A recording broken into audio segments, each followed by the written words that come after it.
Jai Hind students, welcome to biology class 11th, chapter 5, morphology of flowering plants. Now students, in this lecture we will be covering the introduction and few definitions related to the morphology of flowering plants and also the parts of a flowering plant. So इतनी बातें हम इस lecture में पढ़ेंगे.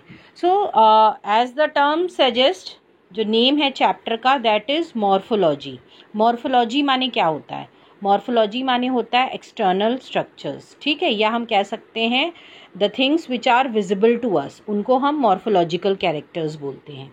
ना morphology of flowering plants के under हम different structures पढ़ेंगे प्लांट्स के, जैसे root, stem, leaf, flower, inflorescence, fruit, seeds, and we'll be covering few important families also. तो ये पूरा जो है इस चैप्टर का कंटेंट है जिसके बारे में हम एक एक करके पढ़ेंगे. Okay, now let's start with the introduction of the chapter. So what is morphology? So morphology is the branch of biological science that deals with the study of form, size, color, structure and relative position of various parts of organism. Okay अगर हम किसी भी living organism की बात करें और हम morphological characters की बात करें, तो मॉर्फोलॉजिकल कैरेक्टर जो भी ऑब्जर्वेबल कैरेक्टर्स होते हैं वो सब कुछ आते हैं मॉर्फोलॉजी में, और हम उन्हीं की स्टडी करते हैं कि कैसा शेप है, कैसा साइज़ है, उसका कलर कैसा है और वो किस तरह बॉडी में प्रेजेंट है, या प्लांट की बात करें या ह्यूमन बींग्स की, कि उसकी क्या पोजीशन है, ओके, वेरियस पार्ट्स के अकॉर्डिंग. सो ये आपका आता है morphology. Now what is the importance of morphology? हम मॉर्फोलॉजी क्यों पढ़ते हैं, ठीक है, why there is a need to study morphology. So the knowledge of morphology is essential for recognition and identification of plant. The first thing is that morphology का सबसे पहला importance है कि हम किसी का भी externally हम किसी भी प्लांट को देख के रिकॉग्नाइज कर सकते हैं कि ये प्लांट कौन सा है. जैसे गार्डन में बहुत सारे प्लांट्स होते हैं एंड यू कैन आइडेंटिफाई, हम पहचान लेते हैं ये तुलसी का है, ओके, ये गेंदे का है, ये कनेर का है, ये गुड़हल का है. So how you can identify, कुछ उनके कैरेक्टर्स होते हैं जिसके बेसिस पे आप उनको पहचान लेते हो. So it is very essential, morphology is, knowledge of morphology is very important to for the identification of plant को आइडेंटिफाई करना.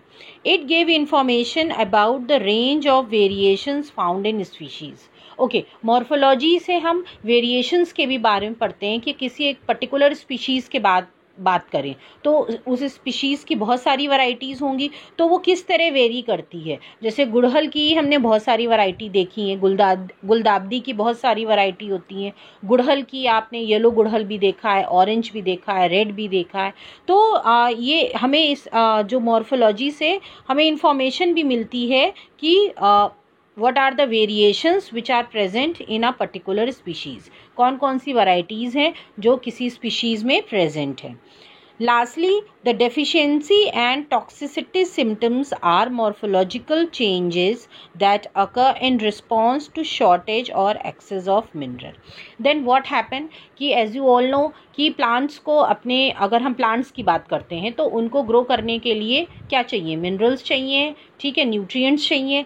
तो अगर उनको particular nutrient नहीं मिल रहा है या deficiency है या कुछ टॉक्सिसिटी उनमें आ गई है, ठीक है, इंसेक्ट्स या फिर वीड्स हैं या फिर पेस्ट हैं, उन्होंने अटैक कर दिया, तो उसमें क्या होता है कि प्लांट में चेंजेस आ जाते हैं. आप देखते हो कभी कभी सीड्स होती हैं प्लांट की, वो ख़राब होने लगती हैं, या लीफ जो होती हैं वो कर्ल होने लगती हैं, या फिर क्या होता है कि और भी चेंजेस आते हैं कि स्टेम जो है वो रॉटन होने लगती है. तो ये सब हम देख के समझ जाते हैं कि ये ऐसा क्यों हो रहा है, या तो वो किसी टॉक्सिन की वजह से हो रहा है, या किसी इंसेक्ट्स या फिर किसी ऑर्गेनिज्म के अटैक की वजह से हो रहा है, या फिर कोई पर्टिकुलर न्यूट्रिएंट की डेफिशिएंसी है जिसकी वजह से उसमें ये चेंजेस आ रहे हैं. तो ये भी हम देख के पहचान सकते हैं. So this also comes under morphology only. Okay, so this is the importance of morphology.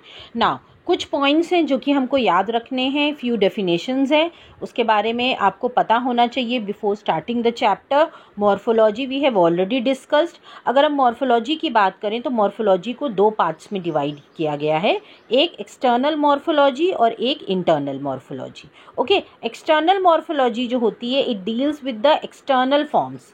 ठीक है, जो एक्सटर्नल फॉर्म्स होते हैं जो दिखते हैं बाहरी, हम कह सकते हैं, जैसे shape, size, colour, structure and relative position of different organs, किस तरह ऑर्गन सिचुएटेड है. इंटरनल मॉर्फोलॉजी जो है, इंटरनल मॉर्फोलॉजी की बात करें तो that internal morphology is further divided into anatomy and histology.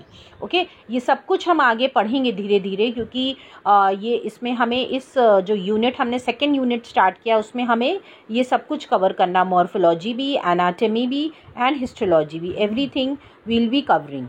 Okay, so इस इंटरनल मॉर्फोलॉजी को दो पार्ट्स में डिवाइड किया गया है, that is anatomy and histology.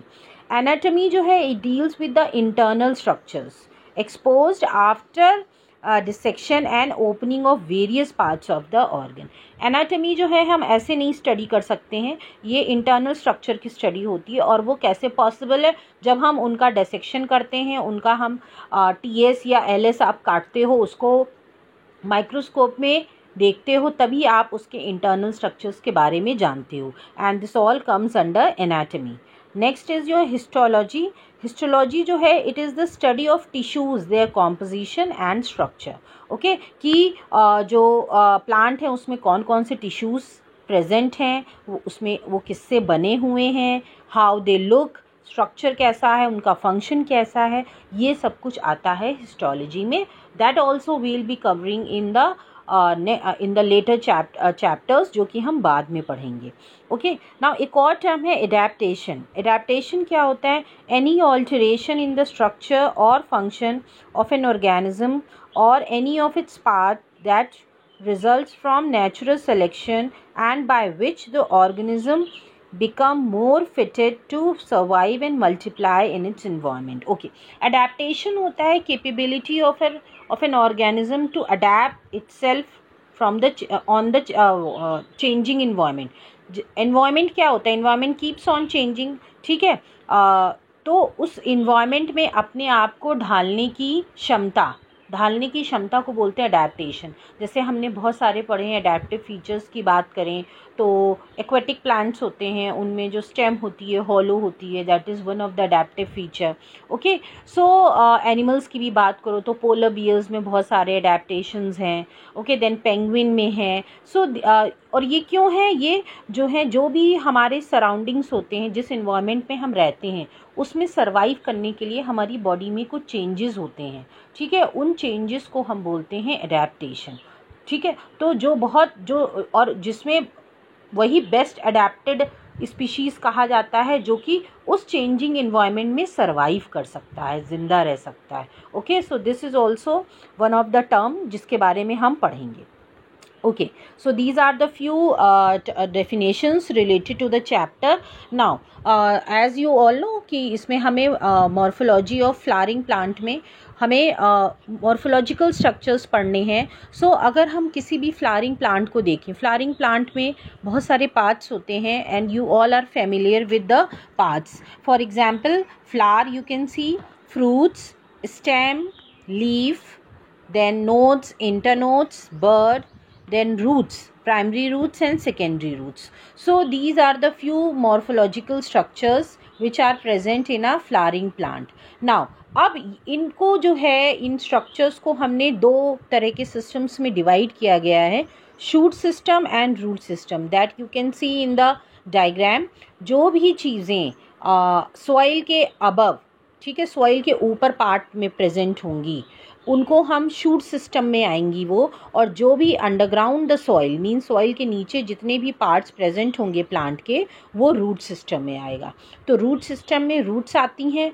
Roots बहुत तरह की होती हैं, primary root, secondary root, tertiary roots. Then उसमें बहुत सारे अडेप्टेशंस भी होते हैं जो कि हम वन बाय वन पढ़ेंगे.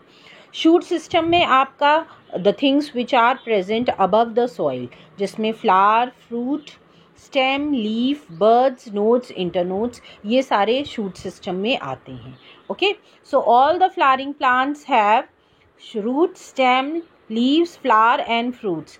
The underground parts of flowering plant are the root system and the portion above the ground forms the shoot system. That just now I have explained. जो भी portion जो है soil के नीचे है, underground है, that is a root system, and above the soil, that is a shoot system. Okay, so this is about the basic things about this chapter. Now in next lecture we will start with the root. Okay, एक एक करके हम सारे morphological structures के बारे में पढ़ेंगे. So the first that we are going to take up is the root. root के बारे में हम पढ़ेंगे, functions पढ़ेंगे, then types of root, modifications of root we will going to cover in the next lecture. So thank you everybody. This is all for today. Thank you.